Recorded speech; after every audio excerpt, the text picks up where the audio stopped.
أعوذ بالله من الشيطان الرجيم بسم الله الرحمن الرحيم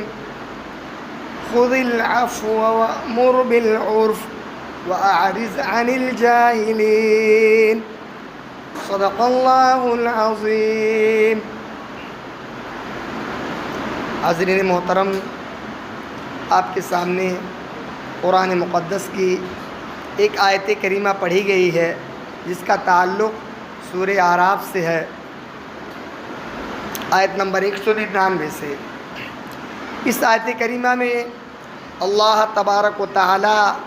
ایک اصول بیان فرما رہا ہے زندگی گزارنے کا اور بسر کرنے کا۔ اس آیت کریمہ کا سب سے پہلے آپ حضرات ترجمہ سن لیں۔ اللہ تعالیٰ ارشاد فرماتا ہے، اے نبی پاک صلی اللہ علیہ وسلم، آپ جو ہے لوگوں کے ساتھ میں سرسری برتاؤ کو قبول کر لیا کیجئے اور نیک کام کی تعلیم لوگوں کو کریے۔ وَأَعْرِضْ عَنِ الْجَاهِلِينَ، اور جاہلوں سے، ناواقف لوگوں سے کنارہ کشی اختیار کر لیجئے اور ان کے پیچھے مت پڑیے۔ آیت کریمہ کا جو ہے وہ ترجمہ ختم ہوا۔ دیکھیے،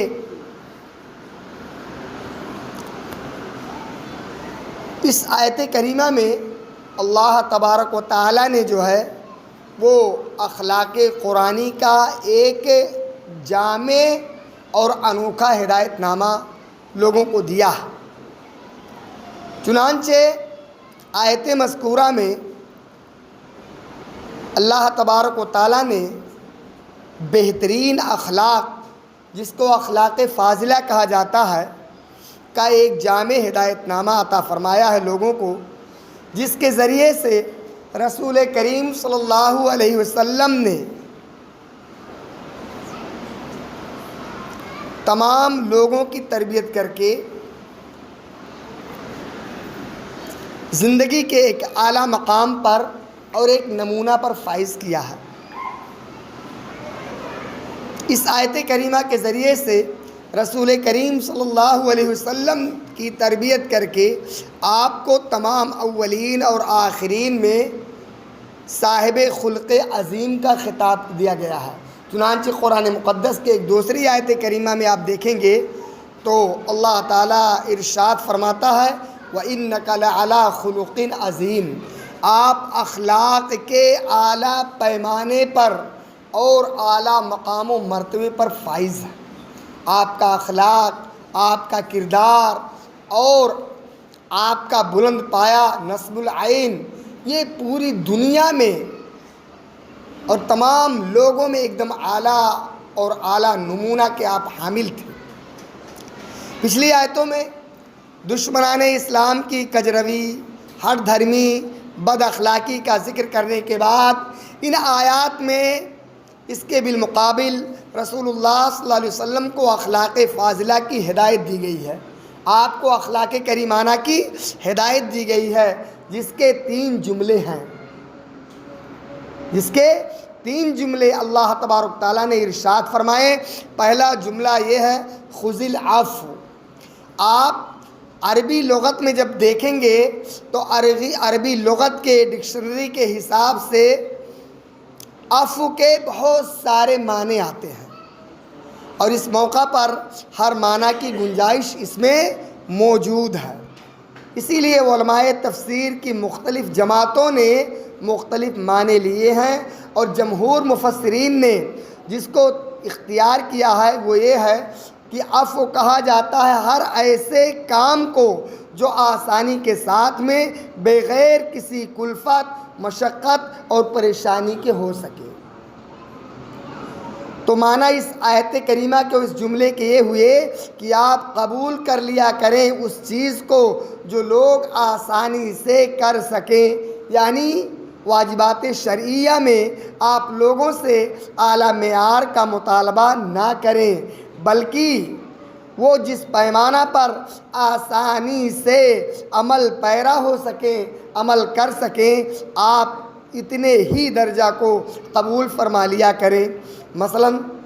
جیسے کہ نماز کی اصل حقیقت تو یہ ہے کہ بندہ ساری دنیا سے منقطع اور یکسو ہو کر کے اپنے رب کے سامنے ہاتھ جوڑ کر کے باندھ کر کے کھڑا ہو جائے اور اللہ کی حمد و ثنا کے ساتھ اپنی تمام معروضات کو، تمام باتوں کو بلا واسطہ اللہ تعالیٰ کے دربار میں خود پیش کرے۔ گویا کہ اس وقت وہ براہ راست اللہ تعالیٰ شانہ سے مخاطب ہے اور اپنی فریاد کر رہا ہے۔ اس کے جو آثار خشوع و خضوع، آداب و احترام کے ساتھ ہونے چاہیے، ظاہر ہے کہ لاکھوں نمازیوں میں سے کسی کو اللہ تعالیٰ اپنے بندے کو نصیب فرماتا ہے۔ عام لوگ اس درجہ کو نہیں پا سکتے ہیں اور ان کی نمازیں مکمل طور پہ خشوع و خضوع سے نہیں ہو سکتی ہیں۔ تو نبی پاک صلی اللہ علیہ وسلم کو اس آیت میں جو ہے کہا گیا ہے، یہ تعلیم دی گئی ہے کہ آپ ان لوگوں سے اس اعلیٰ معیار کا مطالبہ ہی نہ رکھیں، بلکہ جس درجہ کو آسانی سے حاصل کر سکتے ہیں وہی قبول فرما لیں، اور اسی طرح دوسری عبادات، زکوٰۃ ہوئی، روزہ ہوا، حج ہوا اور عام معاملات، معاشرات، واجبات شرعیہ جو لوگ پورا حق ادا نہیں کر سکتے ہیں، ان سے سرسری طور پر یا ایسے ہی جو ہے جو کچھ تھوڑا بہت پیش کر سکتے ہیں اس کو اطاعت و فرما برداری کو قبول فرما لیا جائے۔ اب دیکھیے صحیح بخاری شریف میں حضرت عبداللہ ابن زبیر رضی اللہ تعالیٰ عنہ یہ بیان فرماتے ہیں کہ خود آقائے کائنات صلی اللہ علیہ وسلم سے اس آیت کریمہ کے بارے میں جب پوچھا گیا تو یہی معاملہ جو ہے، یہی مطلب نقل کیا گیا۔ اور ایک روایت میں یہ بھی ہے کہ آپ رسول اللہ صلی اللہ علیہ وسلم نے اس آیت کے نازل ہونے پر فرمایا کہ مجھے اللہ تعالیٰ نے لوگوں کے اعمال و اخلاق میں سرسری طور پر اطاعت قبول کرنے کا حکم دیا ہے۔ میں نے عزم کر لیا ہے کہ جب تک میں ان لوگوں کے ساتھ ہوں ایسا ہی عمل کروں گا، یعنی لوگوں کے ساتھ سختی نہیں کروں گا۔ جو کچھ یہ اللہ کے بندے نیک عمل کریں گے ان کے عمل کے بارے میں دعا کروں گا اور اللہ تعالیٰ سے قبولیت کے بارے میں کہوں گا۔ چنانچہ تفسیر کے ائمہ کی ایک بڑی جماعت حضرت عبداللہ بن عمر اور حضرت عبداللہ بن زبیر، حضرت عائشہ صدیقہ اور حضرت مجاہد رضوان اللہ تعالیٰ علیہم اجمعین وغیرہ نے اس جملہ کے بھی یہی معنی قرار دیے ہیں، اور دوسرے معنی عفو کے معافی اور درگزر کرنے کے بھی آتے ہیں۔ علماء تفسیر کی ایک جماعت نے اس جگہ یہی معنی مراد لے کر کے اس جملہ کا یہ مطلب قرار دیا ہے کہ آپ گنہگاروں، خطا کاروں کے گناہ اور قصور کو معاف کر دیا کریں۔ امام ابن جریر طبری نے نقل کیا ہے کہ جب یہ آیت نازل ہوئی تو عقائد عالم صلی اللہ علیہ وسلم نے حضرت جبریل امین سے آیت کا مطلب پوچھا۔ جبریل امین نے آیت دریافت کرنے پر فرمایا کہ اس آیت میں آپ کو یہ حکم دیا گیا ہے کہ جو شخص آپ پر ظلم کرے آپ اس کو معاف فرما دیں، اور جو آپ کو کچھ نہ دے تو بھی آپ اس کو کچھ نہ کچھ دے دیا کریں۔ آپ بخشش اور عنایات کو جاری رکھیں، اور جو آپ سے قطع تعلق کرے، آپ سے رشتہ توڑے، آپ اس سے رشتہ جوڑیں اور اس سے برابر ملا کریں۔ اس جگہ ابن مردوی جو ہے ایک مفسر ہیں، وہ حضرت سعد بن عبادہ کی روایت نقل کرتے ہیں کہ غزوہ احد میں جب حضرت صلی اللہ علیہ وسلم کے چچا حضرت حمزہ رضی اللہ تعالیٰ عنہ کو برے طریقے سے شہید کر دیا گیا، آپ کے بے دردی سے آپ کے اعضاء کو، آنکھ کو، کان کو، ناک کو کاٹ دیا گیا، اور نبی پاک صلی اللہ علیہ وسلم لاش کی بے حرمتی کی گئی، اور نبی پاک صلی اللہ علیہ وسلم نے اس کو ملاحظہ کیا، اس لاش کو دیکھا تو فرمایا کہ جن لوگوں نے حمزہ کے ساتھ، میرے چچا کے ساتھ ایسا معاملہ کیا ہے، میں ان کے 70 آدمیوں کے ساتھ ایسا معاملہ ضرور کروں گا۔ سمجھ گئے نا، بغیر کیے چھوڑوں گا نہیں۔ آپ کو بھی غصہ آیا، آپ کو بھی طیش آیا، آپ بھی جذبات میں آ گئے تو اس پر یہ آیت کریمہ نازل ہوئی جس میں آپ کو بتلایا گیا کہ آپ کا یہ مقام و مرتبہ نہیں ہے، آپ تو نبوت کے اعلیٰ منصب پہ فائز ہیں، آپ کے شان یہ نہیں ہے کہ آپ عفو درگزر سے کام لیں، آپ لوگوں کو معاف کر دیں۔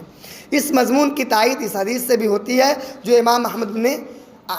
نے عقبہ بن عامر کی روایت سے نقل کیا ہے، جن کو رسول اللہ صلی اللہ علیہ وسلم نے جو مکارم اخلاق کی تعلیم دی وہی تھی کہ جو شخص تم پر ظلم کرے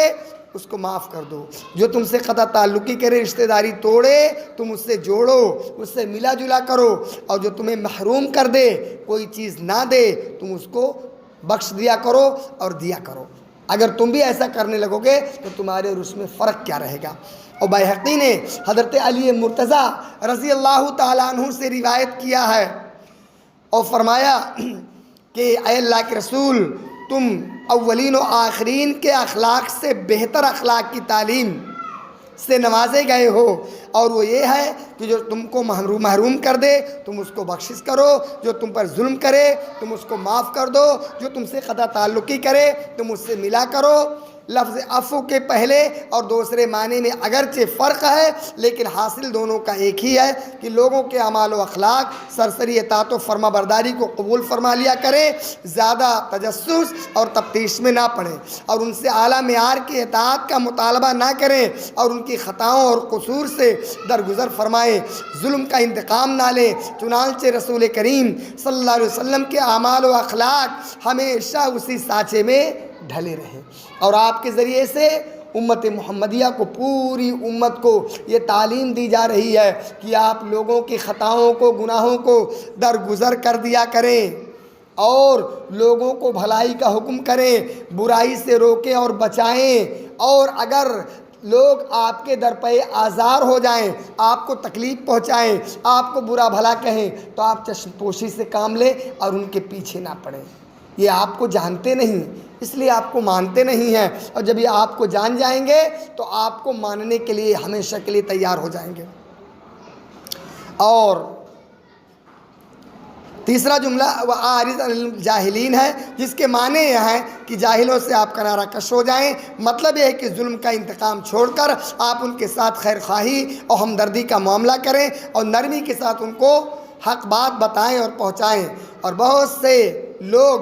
جو بیچارے نادان ہیں، جانتے نہیں ہیں، ایسے بھی ہوتے ہیں جو اس شریفانہ معاملہ سے متاثر نہیں ہوتے، اس کے باوجود جہالت اور سختی سے پیش آتے ہیں، تو ایسے لوگوں کے ساتھ آپ کا معاملہ یہ ہونا چاہیے کہ ان کے دل خراش اور جاہلانہ کلام سے متاثر ہو کر کے انہیں سخت گفتگو ان سے نہ کریں، ان کے ساتھ میں نرم عادت کے ساتھ پیش آئیں۔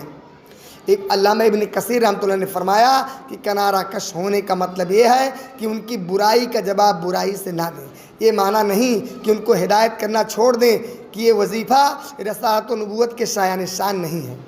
صحیح بخاری شریف میں اس ایک روایت نقل کی گئی ہے اس آیت کریمہ کے بعد۔ حضرت عبداللہ ابن عباس سے نقل کیا کہ حضرت فاروق اعظم کی خلافت کے زمانہ میں عوینہ ابن حسن مدینہ میں آیا۔ کون آیا؟ عوینہ ابن حسن مدینہ شریف میں آیا، اور آنے کے بعد میں اپنے بھتیجا حر بن ابن قیس کا مہمان ہوا۔ حر ابن قیس جو ہے یہ ان اہل علم حضرات میں سے تھے جو حضرت فاروق اعظم کی مجلس مشاورت میں اور ان کے پاس، ان کے دربار میں شریک ہوا کرتے تھے۔ عوینہ نے اپنے بھتیجا حر بن قیس سے کہا، تم امیر المومنین حضرت عمر فاروق کے مقرب ہو، میرے لیے ان سے ملاقات کا کوئی وقت لے لو۔ حر بن قیس نے فاروق اعظم سے درخواست کی کہ میرا چچا عوینہ بن حسن آپ سے ملنا چاہتا ہے، آپ اجازت فرما دیں۔ چنانچہ فاروق اعظم نے اجازت دے دی۔ اگلے دن عوینہ نے فاروق اعظم کی مجلس میں پہنچ کر نہایت غیر مہذب اور گستاخانہ گفتگو کی اور انتہائی غلط بات اور غیر سنجیدہ بات کہی کہ آپ ہمیں ہمارا پورا حق نہیں دیتے ہیں، اور آپ ہمارے اوپر انصاف نہیں کر ہمارے ساتھ انصاف نہیں کرتے ہیں، آپ ظلم و زیادتی کرتے ہیں۔ بتائیے، فاروق اعظم کو کہہ رہا ہے جن کا عدل و انصاف اللہ کو پسند ہے، جن کے بہت سارے مقامات پر اللہ تبارک تعالیٰ ان کی باتوں کو آیت کریمہ بنا کر کے عرش سے نازل فرما رہا ہے، ایسا آدمی فاروق اعظم کو کہہ رہا ہے، غصے سے ایک دم لال ہو گئے، آپ کا چہرہ بفر گیا، آپ کا چہرہ غصے سے لال ہو گیا، اور امیر المومنین نے جلاد کو حکم دیا کہ دیکھیے یہ کیا کہہ رہا ہے۔ چنانچہ جو حضرت حر بن قیس تھے نا، سمجھ گئے کہ اب بدلہ لے لیں گے، امیر المومنین کو کوئی ٹال نہیں سکتا ہے، اس نے بڑی گستاخی کیا، بڑی جرات کیا ہے اور بہت ہی جاہلانہ کلام کیا ہے۔ تو ہاتھ جوڑ کر کے عرض کیا، امیر المومنین، اللہ تعالیٰ نے فرمایا آیت کریمہ میں، خذ العفو وامر بالعرف وامر بالعرف واعرض عن الجاہلین، اور یہ شخص جاہلین میں سے ہے۔ آپ آیت سنتے ہی فوراً ٹھنڈے ہو گئے، سارا غصہ ختم ہو گیا، اور آپ گردن جھکا لیے اور تھر تھر تھر تھر کانپنے لگے۔ آپ نے انتقام نہیں لیا۔ اس آیت کریمہ میں ہے نا کہ نیکی کا حکم کرو، درگزر کرو، نرمی اختیار کرو، اور اگر کوئی جاہل آپ کے سامنے گستاخی کرے، آپ کے سامنے بدتمیزی کرے، تو آپ اس کے منہ مت لگیے۔ آپ کا مقام و مرتبہ دوسرا ہے۔ نبی پاک کو حکم ہو رہا ہے، اور ان کے ذریعے سے اللہ تعالیٰ نے پورے دنیا اور پوری امت محمدیہ کو، خصوصاً اہل اسلام اور مسلمانوں کو حکم کر رہا ہے کہ آپ مکارم اخلاق کے جامع ہیں۔ اور اس کے بعد امیر المومنین نے جو ہے گردن جھکا دیا۔ یہ آیت کریمہ مکارم اخلاق یعنی اخلاق کی بلندی کی جامع ترین آیت ہے۔ بعض علماء نے اس کا خلاصہ یہ بیان فرمایا ہے کہ لوگ دو قسم کے ہوتے ہیں، ایک محسن، اچھے اور نیک، یعنی اچھے کام کرنے والے، اور دوسرے بدکار، ظالم اور برا چاہنے والے۔ اس آیت نے دونوں طبقوں کے ساتھ اچھے کریمانہ برتنے کی یہ ہدایت دی ہے کہ نیک کام کرنے والوں سے ان کی ظاہری نیکی کو قبول کر لو، زیادہ تفتیش، تحقیق، تجسس میں نہ پڑو، اور نیکی کے اعلیٰ معیار کو ان سے ان کا مطالبہ نہ کرو، بلکہ جتنا وہ آسانی سے کر سکیں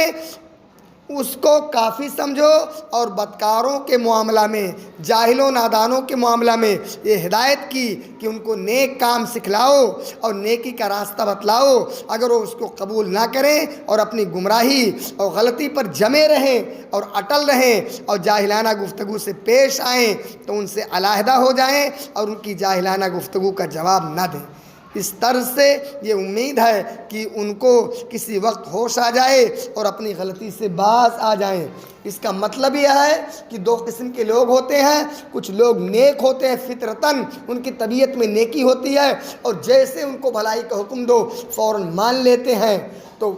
اچھے لوگوں کے ساتھ بھی اچھے اخلاق سے پیش آئیں، اور اگر برے لوگ ہوں، اگر جاہل ہوں، اگر گنوار لوگ ہوں اور نہ جانتے ہوں، تو بھی ان کے ساتھ نرمی کریے، ان کے ساتھ احسان کریے، ان کے ساتھ کسی قسم کی کوئی گستاخی نہ کریے، اور اچھے کلام سے، اچھے اخلاق سے پیش آئیے۔ اللہ تعالیٰ عمل کی توفیق عطا فرمائے، اور نبی پاک صلی اللہ علیہ وسلم کا جو خلق عظیم آپ صلی اللہ علیہ وسلم کو جو عنایت کیا گیا تھا، جو بتایا گیا تھا، وہ امت کے ایک ایک آدمی، ایک ایک فرد کو اللہ تعالیٰ جو ہے اپنانے کی اور برتنے کی توفیق عطا فرمائے۔